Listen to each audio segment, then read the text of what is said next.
There are lies that have been told about me in this life that sometimes I wonder how powerful people think I am. And one of the biggest lies ever told about me or about us is that somehow we sat in New York and installed the president for Nigeria. And then, having figured out this magic way of installing presidents, I then went to run for president in Nigeria in 2019 and I couldn't make myself president. I went and ran in 2023, couldn't use the same magic wand to help myself. That's what is so funny about the lies. The reason being that the position I hold today is a position I've been holding since 1989 when I arrived at the University of Lagos as a student activist. Is to fight against corruption, incompetence, bad governance, everything that goes bad. Never changed. To the point that the Buhari they claimed that I worked with. That's to the point. Had to put me in jail, kill my brother, and he couldn't reveal what pact I had with him. That this Sowore that is now against me used to work for me, which is the position of some of the people you are now relating to us. The new reason is that it was never true. I was doing what my conscience tells me is right and is what I do till today. Do you know that there are people who still believe in the lie that they concocted that me and Tinubu were like this? They've concocted this lie. The lie is, I don't know how many years old it is. They still ask me. In fact, when Tinubu won election, some of them who told this lie were asking me if I can find them access to Tinubu. They have now forgiven him. They want a job with the government. When I tell them that I've only met Tinubu twice in my life, they said, no. You and Tinubu, you are close. You and Buhari, you are close. Do you know why people think that way? I've finally come to the conclusion.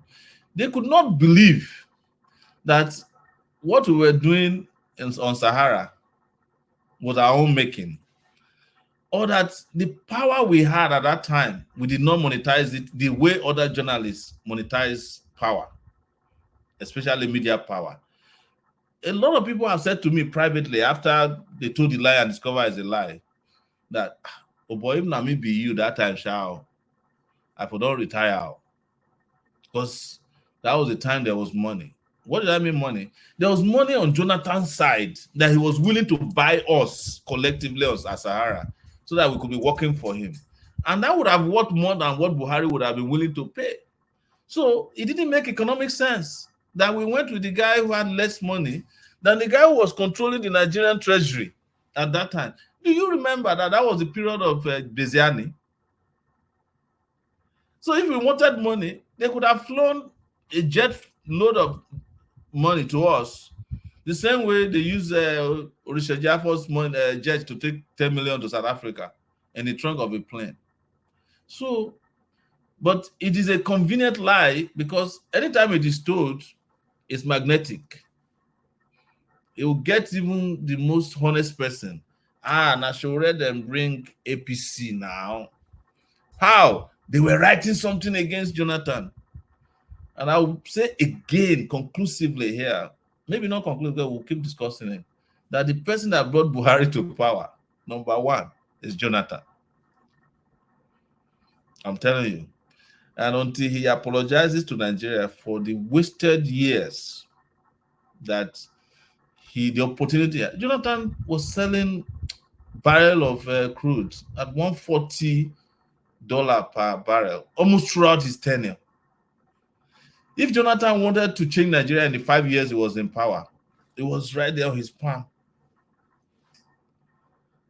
And if I was close to anybody in Nigeria's corridors of power my entire life, it was Jonathan. So, to the point that when Jonathan won election, he sent for me to come and work with him through Oronto. I've said this several times. He sent money. We rejected it. Asked him to go and work. I've said it, nobody has disputed it. That Jonathan sent messages to me, sent money to me in this America for people to give me money. I mentioned the guy who brought the money, Imani Boro. And that I said to him, go and work. If you work, we'll be proud of you. Reason being that the same way people are accusing me of working for Buhari, Northerners at that time also accused us of working for Jonathan. In fact, some Northern guys had set up a Facebook page asking to take down Sahara Reporters page. And the Facebook page had reached 70,000 people the day this guy died. Yar'adua. Because they said we were anti-Islam. That's the reason we are opposing Yar'adua. And that we were Southerners who didn't want Northerners to have power. So I have been accused also before of bringing Jonathan to power.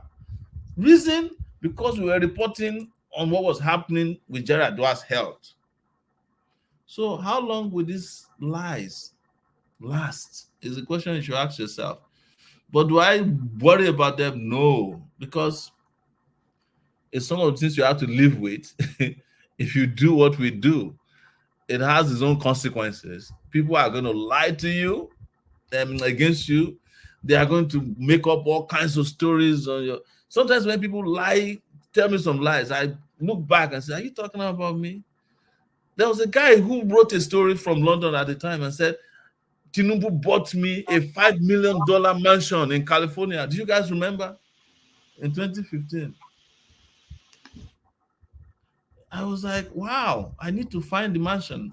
Still looking for it till today. So it comes with the territory, I have to say.